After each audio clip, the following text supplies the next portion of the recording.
My mom hired 2 kids to beat up my childhood bully.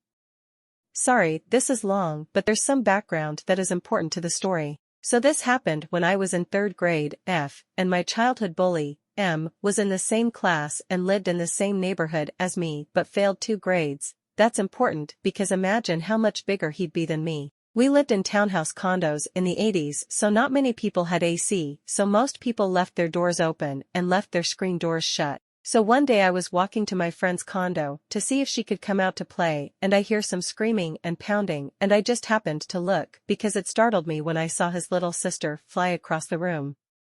I go back home and call my mom, and of course, she calls CPS, and the 5 kids get taken away. But this is the 80s, and back then it was common to just promise you won't do it again and get your kids back, so they've been taken away multiple times. Well, when he got back, he somehow found out my mom called CPS, so at the bus stop before school, he sucker punched me. I was down on the ground.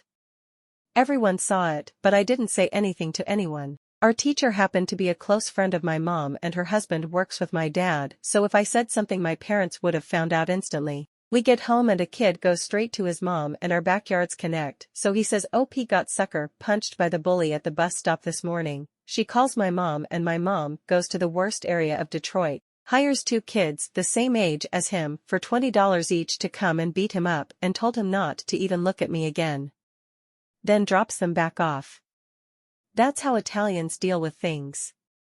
Edit, OMG, I can't believe this blew up like it did. Thanks to everyone who gave kudos to my mom for having my back. To add on, I didn't know my bully was beat up by the 2 kids until years later. I thought the bruises were from his parents. I didn't know why he stopped harassing me. For you people whose only comments are about my grammar, get over yourself. And yes, I lived in a suburb of Detroit, so my mom drove a half an hour, meaning to only hire one, but the other kid said I want in on this, so she said okay, come on.